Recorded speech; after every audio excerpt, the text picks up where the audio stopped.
So quietly, all this money by the billions is leaving. And so the only thing you can do to people who can't find meaningful jobs with politicians like him and AOC and all the rest of it is say, give me free stuff.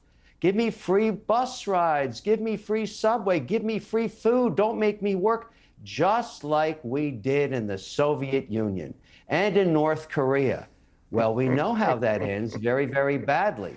And I think that's going to happen in New York, a slow decay of economic wealth. In today's video, former New York Mayor Bill de Blasio absolutely destroys Kevin O'Leary about Zohran Mamdani and his policies on the Piers Morgan show. Kevin O'Leary came in guns blazing, spouting the usual billionaire-friendly talking points. Free buses? That's socialism. Rent control? It'll destroy the housing market. Tax the rich? You'll chase out all the job creators. You know, the same tired scare tactics we've heard for decades. But Bill de Blasio wasn't having it. He broke down exactly why Mamdani's policies are actually designed to tackle skyrocketing inequality in New York City. So let's dive in and watch how Bill de Blasio shuts down Kevin O'Leary on the Piers Morgan show. Okay, Bill de Blasio, apparently we're heading towards North Korea if this progressive socialist gets into power. I am not going to start learning Korean. Sorry, Piers. It's not coming our way. Here's the deal. Since the pandemic, you'll remember we were the epicenter of the pandemic in the United States. Right before the pandemic, I'm proud to say as mayor, we got to our highest job total ever in our history, 4.5 million jobs. Well, we lost some jobs because of the pandemic, and guess what? They have come back and then some. So I'm sorry that the facts are different than my colleague is saying. The fact is New York City is booming. We are producing new millionaires all the time. Now, I agree. I think in the spirit of Zohran, it's good to be truth-telling. Yeah, some people have left for Florida. That is a true statement. And some of that is philosophical for sure. But our economy is strong enough, and our history as being a center of entrepreneurship and creativity and unparalleled energy. If you're active in the global economy, you have to be in New York. That is a reality, and that's how businesses comport themselves. So I disagree that policies that would be common in Western Europe to make transportation affordable, to make sure people have supermarkets in their neighborhoods, we're only talking about trying to make sure basic human needs are met. That actually makes for a stronger city and a more sustainable city. We are the global capital of capitalism. That's not changing. But we have to be a place that people can afford. By the way, I talk to young professionals all the time. You know, I did free early childhood education, pre-K for all. And I talk to young professionals who say if it were not for that benefit, they would not be able to stay in New York and contribute to our economy and our growth. So people in the most expensive city in America, they do need some special supports. But what do they give back for those supports?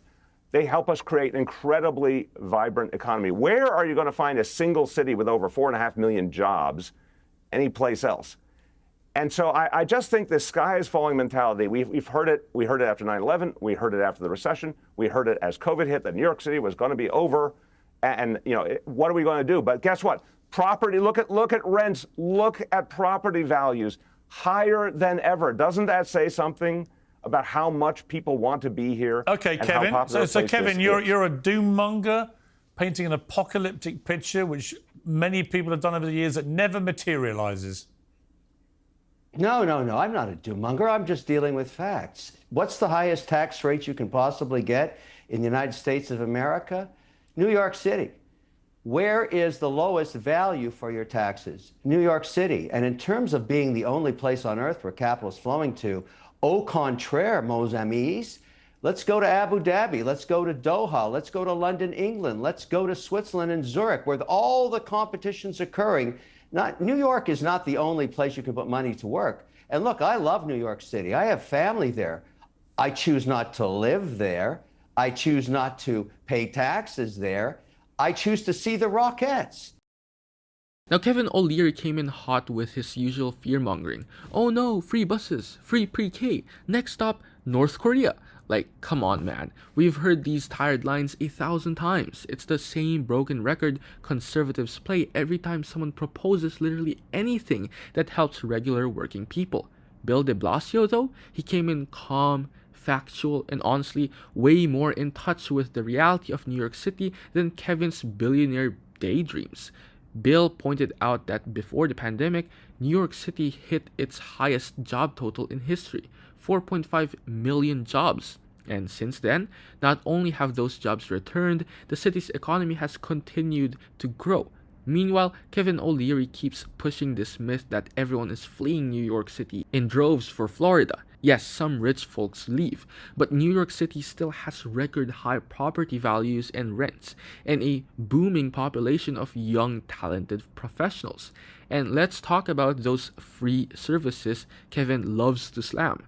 Universal pre-K, which Bill implemented, is a massive reason young families can even afford to stay in New York City at all.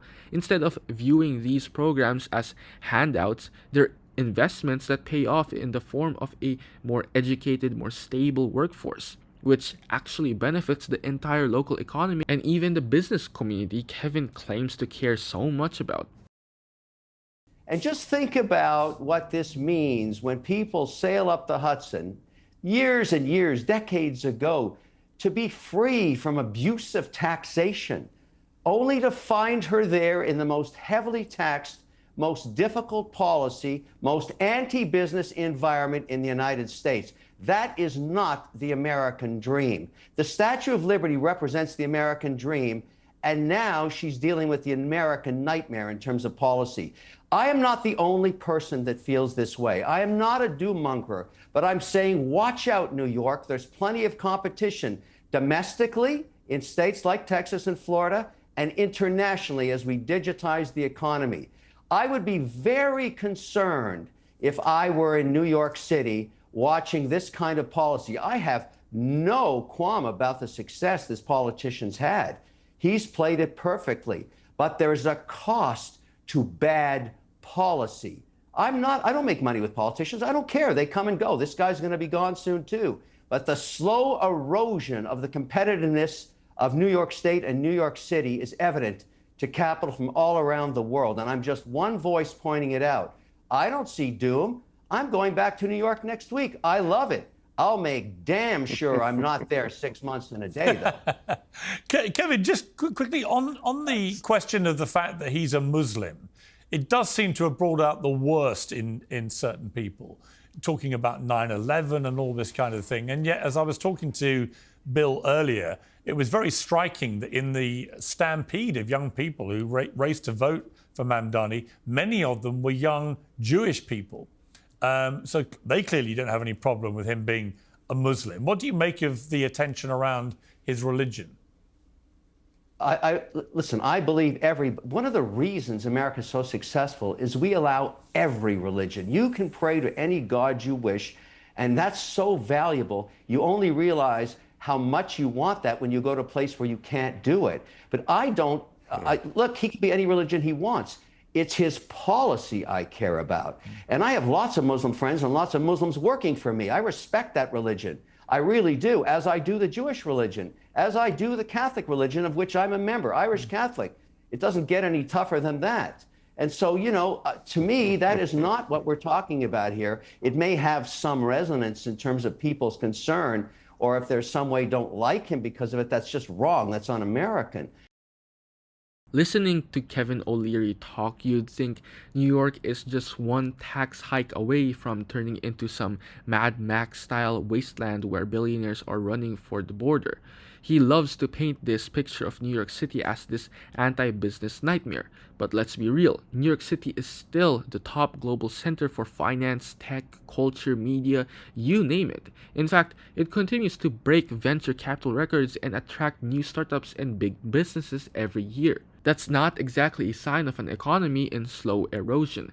Kevin O'Leary also keeps harping on taxes as if that's the only thing that matters. Sure, New York has higher taxes, but it also has public services and infrastructure that makes it possible for millions of people to actually live and work. Universal pre-K, Public transit, affordable housing initiatives. These aren't freebies. They're investments in a workforce that makes New York the economic powerhouse it is. Kevin O'Leary keeps bringing up the Statue of Liberty and the American Dream like it's a slogan on a t-shirt he bought in Times Square. But American Dream is about opportunity for everyone, not just protecting yacht money from taxes. And his fear-mongering about bad policy ignores actual data. New York's GDP is up. Its job numbers are strong and property values are through the roof. If the city was truly crumbling, investors wouldn't be snatching up real estate at record prices. But the policy is not right. And so I would, I'm probably going to have to deal with this mayor at some point. I will tell him how I feel about his policies and why he should think about them a little bit more. Because I like to bring the generalist view, the competitive view. I invest all around the world and I represent economies everywhere, and I think that's important. I do not want to see the city where my daughter lives turn into, I don't know, Los Angeles. I mean, that's a pretty bad place. Okay. That's another example of bad policy. On now. All right, Bill. Yeah. Well, first of all, the folks who came up the Hudson River long ago were seeking religious freedom, not freedom from taxation. And I want to say, picking up, and I thought Kevin was very heartfelt, and I agree with him on the beauty of a society, the necessity of a society that allows for all religions and beliefs. New York City is the exemplar of that, which is why we have attracted the greatest talent from all over the world. And this is the X factor. I'm not saying there aren't other places to invest. I understand that. But what we have that is absolutely beyond compare, the greatest pool of talent, certainly anywhere in the country, I would say anywhere in the world, because people are attracted to the culture, to the vibrancy, to the entrepreneurship, to the creativity, and that has not changed one iota, regardless of every crisis. In fact, COVID, great example, we faced an incredible crisis. The city came together, we showed our strength and resiliency. It made people believe in us more. Point one. Point two, Kevin, with all due respect, the value proposition when you pay your taxes in New York City, the finest police force on earth, the finest firefighters on earth, the finest health department on earth, when you saw how the health apparatus of this city fought back against COVID, and we went from epicenter to a place that was highly vaccinated and health-wise, one of the safest places in the country in less than a year. The capacity of the public service of New York City to serve people is extraordinary, unparalleled. Yes, it costs money, there's no doubt. But the product is there. I will guarantee you what the NYPD does every day, worth its weight in gold, worth every tax dollar you spend. Bill, let me ask you. So I think, please. I'm going to make a point. If Mamdani is the great hope now for the Democrats, and he's going to, transform New York and so on, why has the House Minority Leader, Hakeem Jeffries, held back from endorsing him? If he's this good, why are senior Democrats not piling in? Yeah, I think that's a huge mistake. I have a lot of respect for Hakeem Jeffries. I know him well. I think it's a mistake because here we have someone, now the full count of the primary is in. He won 56% of the vote against a former governor, 100% known to the people of this city, obviously someone with many scandals too. But the point is there was intense competition. And Mamdani won 56% of the vote in the Democratic primary in a city that is 6-to-1 Democratic registration. So I think it's time for Democratic leaders to recognize not only did he win fair and square, he's saying the things that people care about, and he's not saying them insincerely. He's saying them from the heart. Kevin O'Leary keeps pushing this doom and gloom narrative about New York turning into another LA, like it's some wasteland where people are just sitting around asking for handouts. Meanwhile, he conveniently forgets that New York City is still the top financial hub in the country, with some of the highest property values and most competitive job markets anywhere. You can't say the city is collapsing while billionaires keep snatching up condos in Hudson Yards. And Google is expanding its New York campus. Bill de Blasio nailed it when he talked about what you get for your taxes. You're not just throwing money into the void, you're funding world-class public services, the NYPD, FDNY, top hospitals, public schools, cultural programs, public transportation. That's why people want to live there despite the high taxes. And it's not just about the wealthy. New York's investments in things like universal pre-K and affordable housing make it possible for regular people to actually build a life there.